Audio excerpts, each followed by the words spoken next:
mga paborito nating pagkain sa malamang daw, yung mga natikman natin nung ating kabataan. Yun bang ang lasa tumatak sa ating dila at hindi na natin nalimutan pa? Para sa mga isko at iska o mga iskolar ng UP Diliman, sino nga bang hindi nakakaalam ng mga pagkain at kainang ito? Tapsilog ng Rodix, isaw ni Mang Larry, at sisig ni Mang Jimmy. Pero dito magkakabukingan na talaga ng student number at edad. Kung naabutan mo ang pagbubukas ng isa sa mga orihinal na sikat na kainan sa UP, ang Little Quiapo na itinatag 1949. Pero bakit nga ba ito tinawag na Little Quiapo? Gayong kilo-kilometro ang layo nito sa Quiapo. Hindi siya talaga Little Quiapo. Isang customer sabi ganyan, grabe ang dami-daming customer dito palagi, parang Quiapo. Si Ange, 27 years old, sa bawat mahalagang kabanata ng kanyang buhay, mula sa selebrasyon ng kanyang ikapitong kaarawan at hanggang ngayong ikakasal na siya, sa Little Quiapo niya ipinagdiriwang at balak ipagdiwang. It doesn't matter if it's a formal event, if for example a dinner event for my dad's birthday, or kahit na kiddie party man yan na merienda lang for my brother's 7th birthday.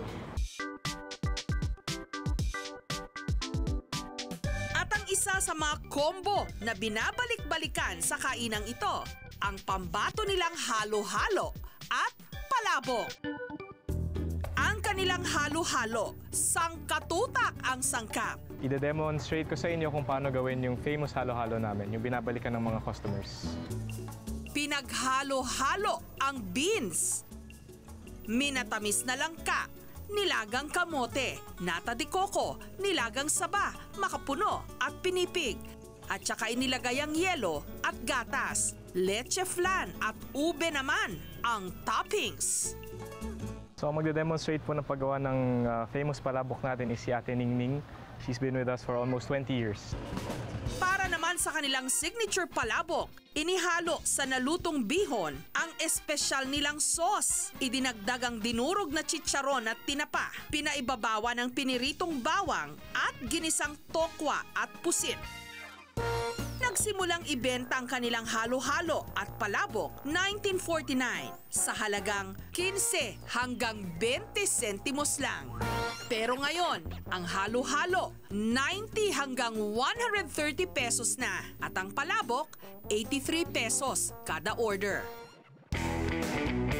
Ang maganda rito, sa pagiging matibay ng kanilang kainan sa nakalipas na halos 7 dekada, kasakasama pa rin nila magpahanggang ngayon ang ilan sa mga empleyadong kasama na nila noong pangpanahon na sila'y nagsimula.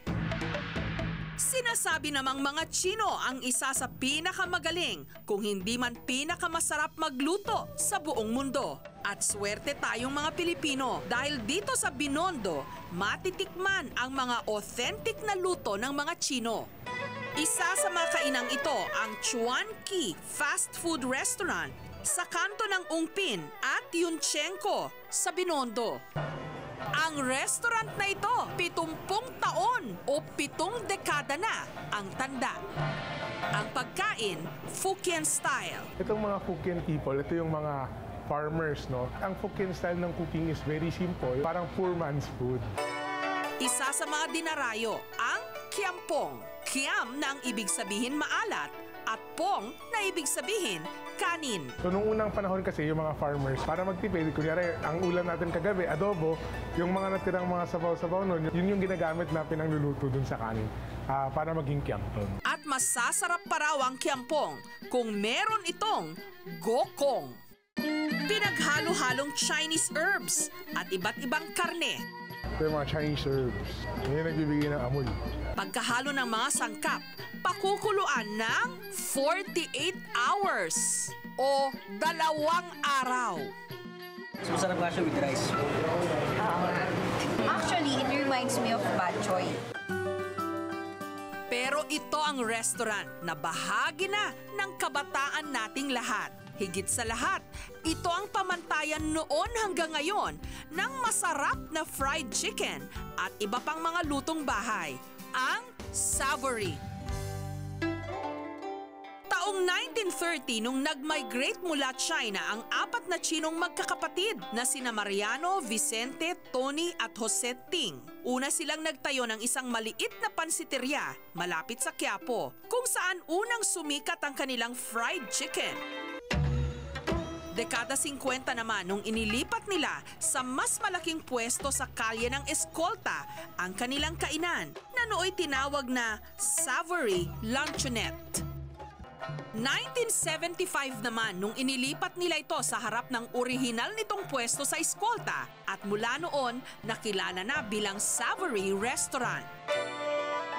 Ngunit sa mga huling taon ng dekada 70, nagdesisyon ang mga magkakapatid na maghiwa-hiwalay na at pamunuan ang bawat branch na kanilang naitayo.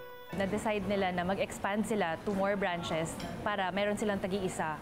Para for the future younger generations nila, meron silang sarili-sarili. At sa bunsong si Jose Ting napunta ang ngayoy The Original Savory na nakatindig pa rin sa Escolta. Dito matitikman ang sikretong linamnam ng kanilang Original Savory Fried Chicken. Pantay na pagkakaprito, moist at malasang karne na pinapartneran ng masarap din nilang gravy. Ang presyo nito ngayon, 175 hanggang 340 pesos para sa 2 hanggang 4 na katao. Even siguro yung kahit buto, makakain mo sa sarap. We make sure na parang kung ano yung naalala dati ng mga umaalis ng bansa, pagbalik nila, yung lasa pareho pa rin. Parang maalala mo, uy, dati ito kinakain namin, ito pa rin yung lasa. Sa paglipas ng panahon, marami na ring naidagdag sa kanilang menu, katulad ng kanilang best-seller na lengua estofado. Sa pagluluto nito, Magigisa tayo. Kailangan po natin ng mantika, sibuyas, mushroom, green peas, bell pepper, carrot. niluto ng ilang sandali. Lalagay tayo ng soup stock, tapos lalagyan natin ng sesame oil, sugar, salt, white pepper powder, mushroom cream powder, at saka toyo. Yan. So, hahaluin lang natin siya tuloy-tuloy. Lagyan natin ng cornstarch para mas lumapot. Ngayong malapot na siya, ilagay na natin ang lengua na pinakaluan ng 2 oras para mas lalong lumambot. Kada serving nito, 425 pesos. Tama lang yung timpla niya, hindi maalat. Maubos yata namin to. Mag-iba man ang panahon, tumandaman ang marami sa atin.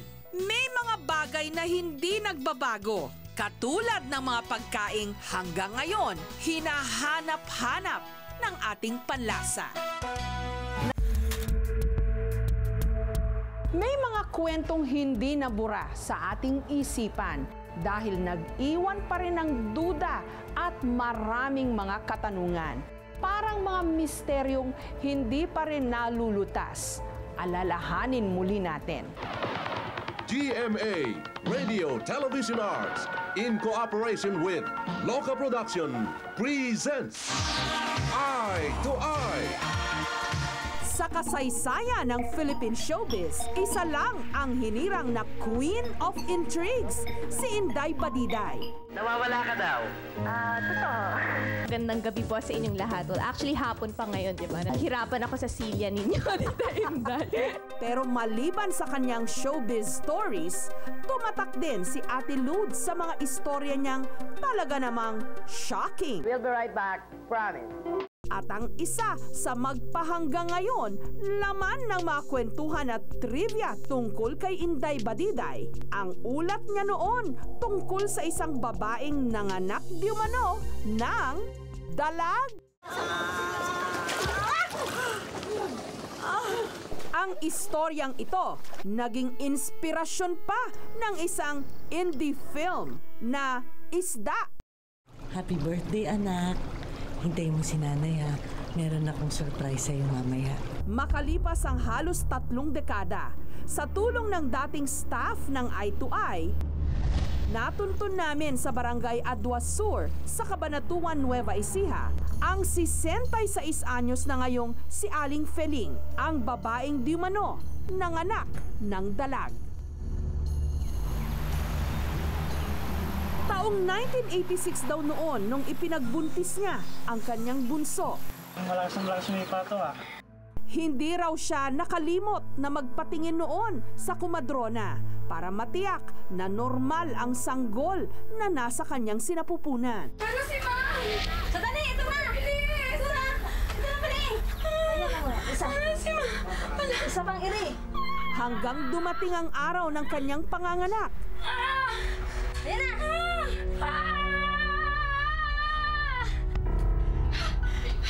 Kung kailan laking gulat daw nila na hindi tao ang lumabas, kundi isang dalag. Ano si Mang ginanganak ko?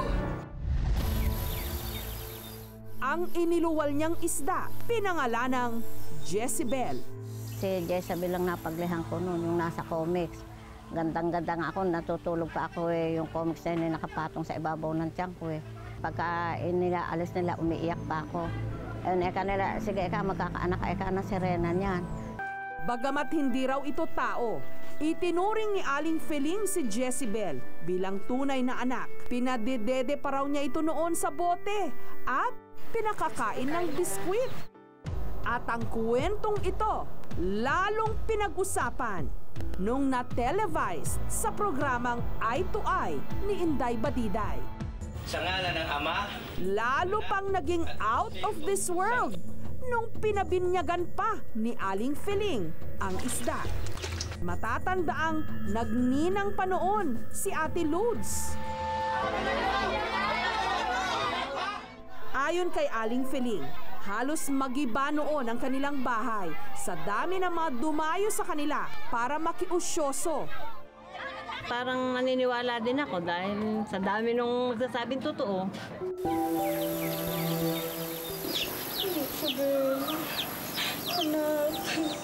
Pero makalipas ang 3 buwan, namatay si Jezebel.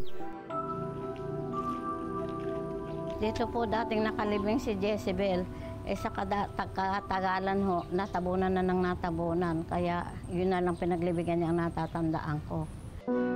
Ngayon, may kanya-kanya ng pamilya ang mga anak ni Aling Feling. Paminsan-minsan, naaalala pa rin daw niya ang isdang pinaninindigan niyang nanggaling sa kanyang sinapupunan. Nalulungkot akong naliligayahan, ganun. Kaya ako nalulungkot na wala na nga siya sa amin. Pero nung buhay siya, maligaya rin naman ako kahit gano'n siya.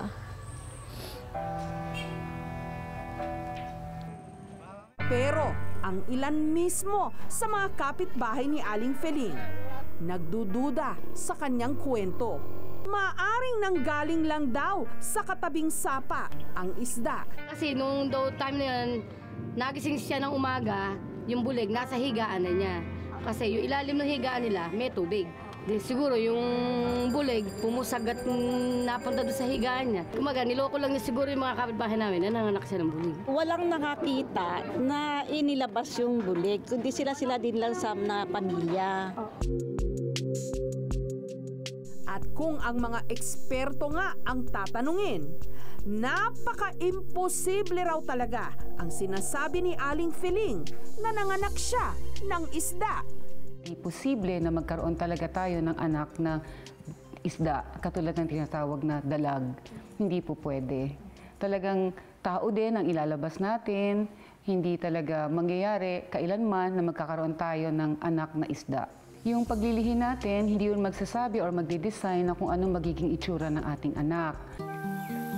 Pero magpahanggang ngayon, si Aling Feling pinangangatawanan ang kanyang istorya. Ayun, nakakita rito talagang pinagbuntis ko. Laki-laki nga ng tiyan ko. Saka no, ipanganak ko nga, ayun na.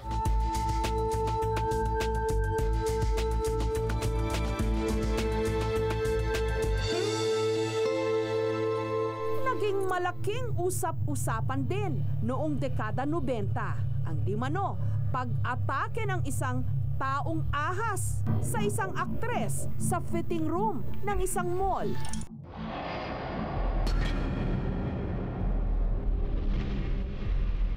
Ayon sa mga kwento, may kalahating tao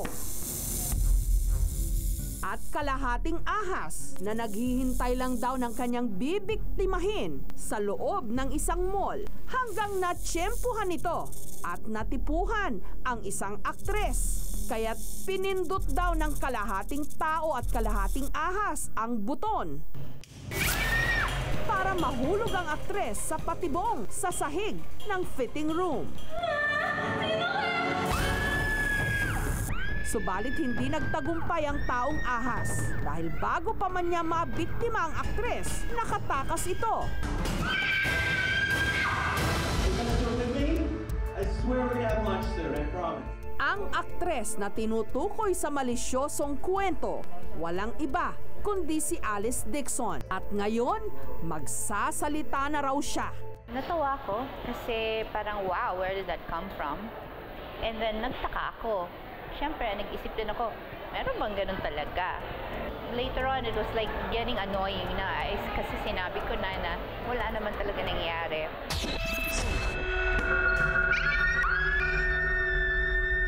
Of course, it's not true.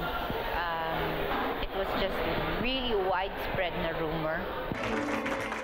Ayon kay Alice mismo, mukhang hindi raw nakatulong na dati hindi niya pinapatulan ang issue. Yun nga lang, lalo lang daw itong lumaki. It's been years that have passed already and still tinatanong pa rin ako about the issue. I guess there comes a time when you get tired of commenting, kaya no comment na rin ako, right? It's like any other chismis, people will believe what they want to believe, right? No matter what I say, no matter what I do. Umabot pa sa puntong, di umano, binayaran si Alice ng may-ari ng mall. Kapalit ng kanyang pananahimik. Well, if that was true, maybe hindi na ako nag-artista na, di ba? I could have just retired if kung malaking halaga talaga. Noon hanggang ngayon, itinuturing pa ring misteryoso ang isla ng Siquijor. Nababalot kasi ito ng sari-saring mga kwento ng mahika at kababalaghan. Kabilang na rito ang kakayahan daw ng ilang mga residente na sa hudyat lang ng 5 walis tingting na papasayaw ang manikang papel kahit hindi nila ito hinahawakan. At ang isa sa may kakayahan daw na makagawa nito, si Frank Bios. Ginuhitan muna ang mukha ng 2 manika, isang babae at isang lalaki. Sunod na inihanda ang 5 piraso ng tingting na gagamitin daw sa pagpapasayaw ng mga manikang papel. Ilang sandali pa, itinayo ni Frank ang magkaparehang manika at saka lumikha ng tunog sa pamagitan ng pagpalo ng stick sa sahig. Makapanindig balahibo ang mga sumunod na eksena. Nung bitawan ni Frank ang mga manikang papel, mistulang kusa na itong sumasayaw mag-isa sa saliw ng tunog na nililikha ng walis tingting. Sa pamagitan lang daw ng dasal, nagagawa niyang pasayawin ang manikang papel. Itong probinsya na to, tinawag na sa balita na Siquijor. Kaya nga, huminto na ako dahil ayaw kong magkaganon yung probinsya namin. Siquijor, parang matatakot yung mga tao. Sa ngayon, hindi na raw ito ginagawa ni Frank. Nawala na raw kasi ang kanyang kapangyarihan para makagawa nito. Pero ayon sa mga eksperto, hindi totoo na mapapagalaw ng isang tao ang mga bagay tulad ng paper doll na hindi nakakabit sa isang tali o string. Para malaman mo, lumapit ka, tilagay mo ang kamay mo sa pagitan ng paper doll at saka ng tao. Ang ating imahinasyon laging kikilitiin ng mga kwentong kakaiba. Nakakaintriga, nakakamangha, nakakatakot.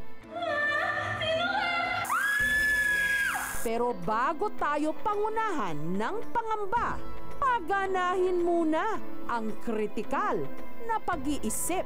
We'll be right back. Promise.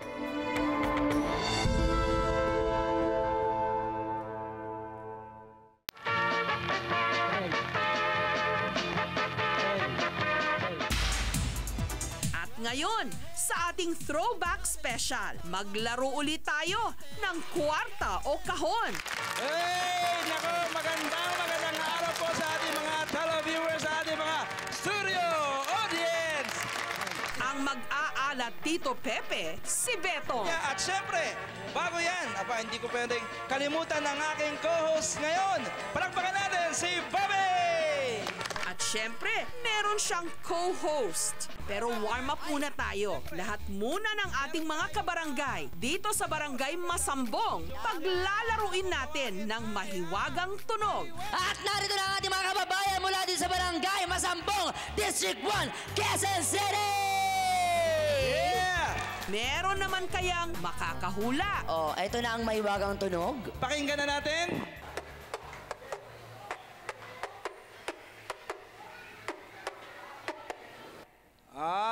Ayan. Ano yon? Kumakatok. Kumakatok ay mali! Ano kaya yon? O, ito si Bagets. Si Doraemon. Nagpupukpukpuk. Mali pa rin! Mali pa din ako. Mali pa rin! Isang mali pa, Koto nga. Ayan. O, si Mami. Tayo po, Mami. Ayan. Ngiti po sa camera. Ngiti po. Wow! Mami. Batang-bata, 6 months old. Gusto niyo hong manawagan po? Gusto niyo pong manawagan? Nawawala po yung ngipin ni Mami. Baka pwede bumalik po na ho kayo. Matagal na po kayong hinahanap. Ano po Mami. sagot? Yung bibig na pinapatunog. Sige nga po, paano niyo ho ginagawa ho Gawin yun? niyo po, Mami. Tama kaya? Nako, malalaman natin yan. Panoorin natin sa ating TV screen. Wow! Tama! Mami, congratulations! Ang tawag po dyan ay Bumbuga. Punta na tayo sa ating main game kung saan dalawang pamilya dito sa Barangay Masambong ang maglalaban-laban. Tawagin natin ang Pamilya Ferrer! Wow! Pamilya Ferrer! Hoy! Nako!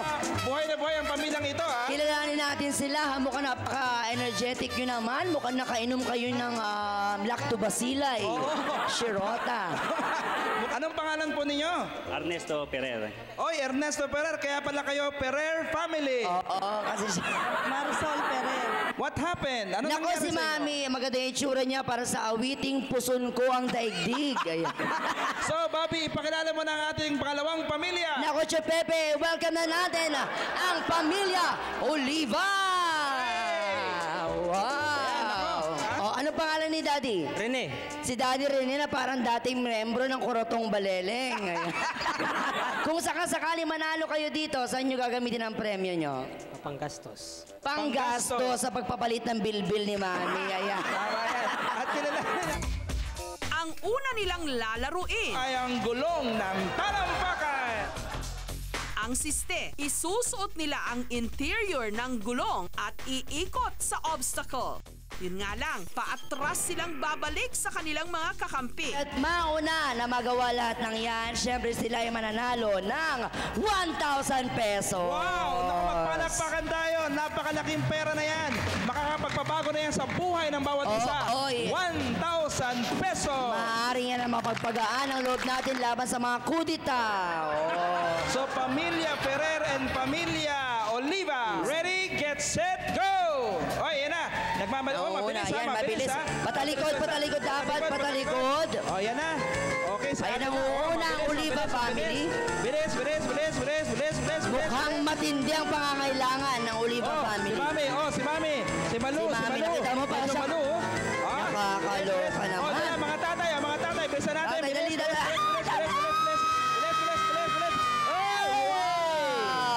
Meron na tayo nagwagi ang Oliva family. Wow, nanalo kayo ng 1,000 pesos. Sunod naman nilang lalaruin ang Pila Balde! Uy, Pinabalde, bago ang lahat ha, batiin lang natin ang mga nanonood sa atin ngayon dyan. Si Rina Reyes, andyan si Maris. Si Maris at si Ronnie Riquez, congratulations for your first monthsary. And speaking of mga artista, iniimbitahan din natin mga televiewers natin na Si Serena Del Rimpol ba? Ay, wala pa si Serena no. Malamang hindi pa siya na planong buuin. So sige, Bobby, paano nga pa ginagawa ang larong ito? Ayan, katulad din ang gulong ng talampakan. Pero sa pagkakataong ito, isusuklob sa kanilang ulo ang timba. Ready, get set, go! Mabilis ha. Mabilis sa mga os, ipinasa. Oliva family. Okay, yan na. Nanguna pa yung Oliva family. Mga nanay. Okay, ang mga tatay. Oh! Okay, basta namin. Okay! May nanalo na! Oliva family, kayo ang maglalaro sa ating ruleta ng kapalaran. Sila ang maglalaro sa atin sa jackpot round. Tama ka dyan, Chupepe. At narito na nga tayo sa ating jackpot round. Anyway, ito na ang Pamilya Oliva. Ang haligi ng tahanan na si Kuya Rene. Ang magpapaikot ng ulo ni Mami Malu. Paikutin nyo na. Hindi. Paikutin siyempre ang ruleta. Daddy, paikutin mo na yan. Go! Ay, umikot na. Ano nga kaya ang nag-aantay sa Pamilya Oliva? Sa letrang J. Letrang J. Chupepe, iusog mo na. Yan. So talagang gusto talaga itong game show na ito, no? Wala talagang katulong. Basta host. Ikaw na ba lang Manual. Mano-mano na ito. Kaya gusto talagang biyanan ko. Malamang nanonood siya ngayon tuwang-tuwa dahil nahihirapan ako eh. Lalo yung biyanan mo Bati mo yung biyanan mo, Chupepe. Oo, nako. Biyanan ko. Napakamahal kong biyanan. Oo. Ay, crush ka nga pa ni Doña Buding. Pinakasabi. Oo. Uy, gusto rin magpasalamat din sa iyo si Frida Fonda at si Spunky Rigor. Kamusta ka na daw?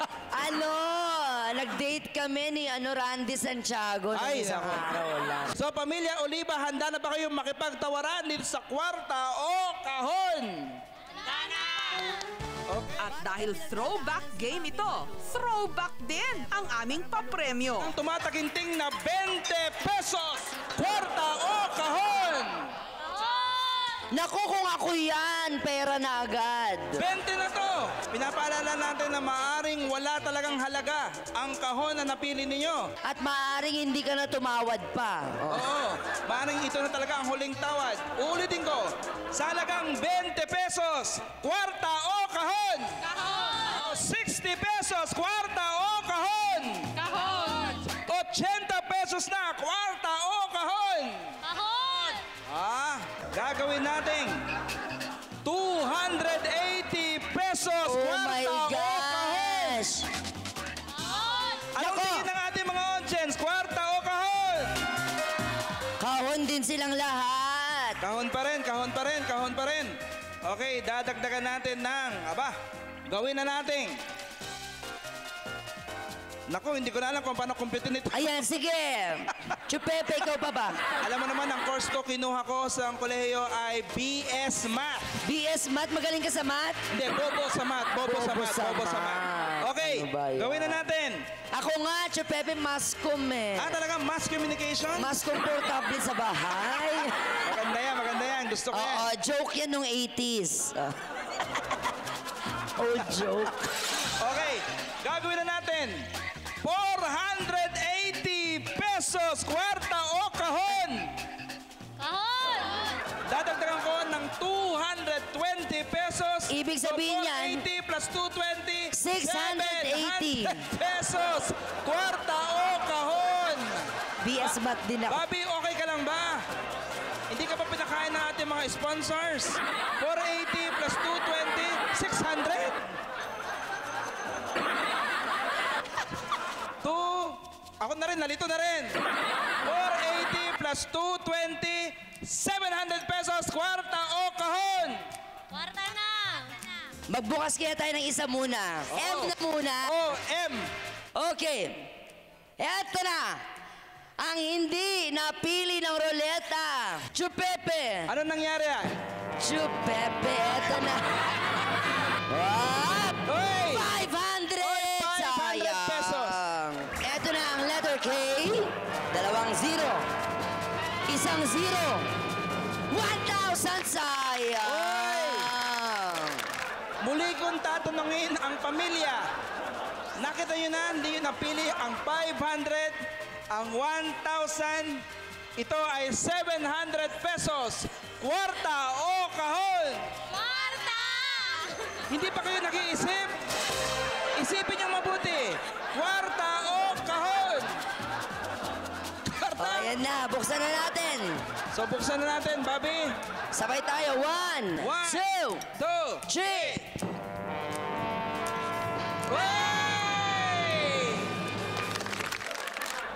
100! So tama ang kanilang desisyon dahil ang nasa dulo ay bokya. Bokya, nako. Kung sakasakaling is yung pinili ng ating ruleta, meron naman silang consolation sana, isang piling ng saging. Ayan. Wow. Palakpakan na natin ang maswerteng pamilya ngayong hapon, ang pamilya Oliva na tumanggap ng tumataginting na 700 pesos. Dito lamang sa Kwarta o Kahon! Commercial break muna tayo. Bago pa na-imbento ang mga gadget na kinalolokohan ngayon ng maraming kabataan, sama-samang nag-e-enjoy ang pamilya tuwing araw ng Sabado at Linggo. Namamasyal, nagsisimba at iba't iba pang bonding moments. Ginagawa niyo pa ba? Nagbabonding pa rin ba tuwing Linggo ang inyong pamilya? Ang mag-anak ni Ana at Dindo, bibihira na lang daw. Kapag nasa bahay naman daw silang lahat, kanya-kanyang kalikot ng cellphones at tablets. Minsan magkakatabi kami sa sofa maghapon pero may kanya-kanyang ginagawa. Kasi minsan meron kang sasabihin or iuutos, wala silang pakialam kasi busy-busy sila. Malayong malayo sa Sunday Family Day noon. Si Ana, sariwa pa sa kanyang alaala kung paano sila nagkakasamang magkakamag-anak tuwing Linggo. Usually Sunday kami lumalabas Luneta. Pipiknik kami ng daddy ko tsaka nanay ko tsaka mga kapatid ko. Kaya sa araw na ito, bawal daw muna ang gadgets at cellphones. Magbabanding ang buong pamilya. Old school style. At para damang-dama raw nila ang kanilang trip down memory lane, ang kanilang outfit, retro. First stop ng kanilang Sunday Family Day, ang pambansang pasyalan sa Pilipinas bago pa man nauso ang mga mall, ang classic Luneta.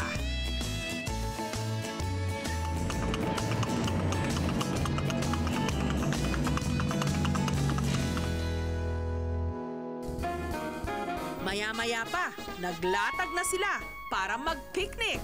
Sobrang masaya. Thankful ako na may ganito kaming chance ngayon. Timing na timing talaga to sa amin. Oras na para mag-picture-picture ang kanilang magiging photographer, si Mang Condor, na 1970s pa lang daw, photographer na ng mga turista dito sa Luneta. Mas marami kang makukunan nung araw. Kahit hindi ka nag-aalok ng katulad ngayon, kahit wala kang mga ganito na sample, lalapitan ka na lang pag nakita kang may camera. Nakunan mo nga kami. Pero wala raw siyang pagsisisi dahil dito naman daw niya nakilala ang kanyang naging misis. Nung naispatan niya ito sa lente ng kanyang kamera. Inalok ko rin ng litrato. Hindi naman nagpakuha, kundi nakakwentuhan ko na medyo matagal. Kaya naging kaibigan ko hanggang sa kami na lang magkatuluyan bilang mag-asawa.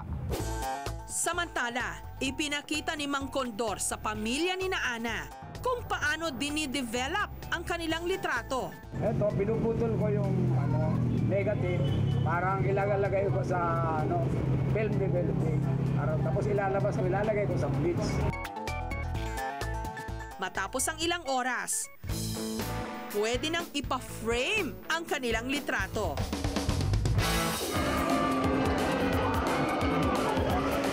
Samantala, bago pa man itinayo ang ibang mga malalaking amusement park sa Pilipinas, nauna na riyan ang Boom na Boom at Payanig sa Pasig. Pero ang itinuturing na kauna-unahang amusement park sa bansa, ang Fiesta Carnival sa Cubao.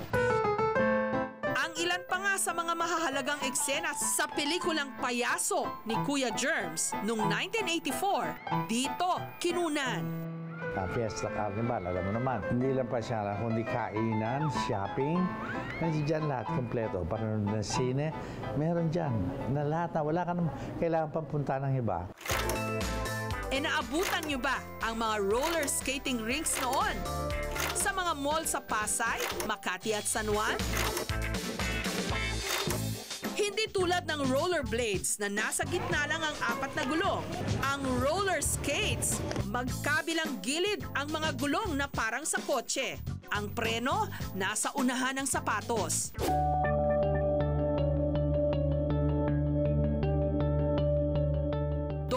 Anyos lang daw si Brian noon nung naengganyo siyang mag-roller skate sa isang sikat na skating rink noon sa isang mall sa Cubao. Dahil kinarir niya ang pagro-roller skates, napasali siya sa isang roller skating group at nakapag-perform pa sa GMA Super Show kung saan nakapartner niya si Isabel Granada. Pair number 3, Brian and Man. Naging kampiyon din siya sa isang pa-contest noon sa Itbulaga. Our Paralympics grand winners, pair number 3. Sa roller skate lahat, paa, kamay, ulo, kailangan marunong ka din sumayaw, kailangan meron ka din facial expression.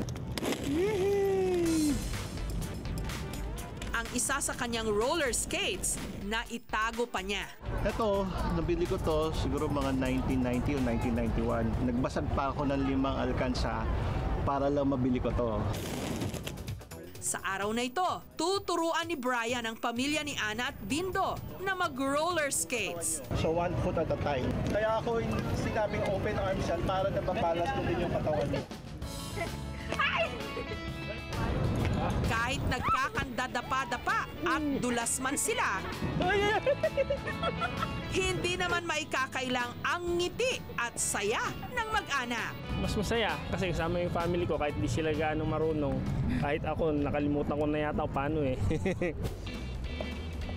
Para naman makatakas sa init ng araw, ang mag-anak ni Ana nagpalamig muna sa ice cream house na ito sa Aurora Boulevard sa Quezon City. High school pa lang ako noon eh. Dinayo namin kasi gusto lang namin matikman. Kasi nung time na yun, parang ang mga ice cream na bibili mo lang sa labas eh. Siya kasi parang nabalitaan namin na may dine-in na. 1970s nung itinayo ang ice cream parlor na ito.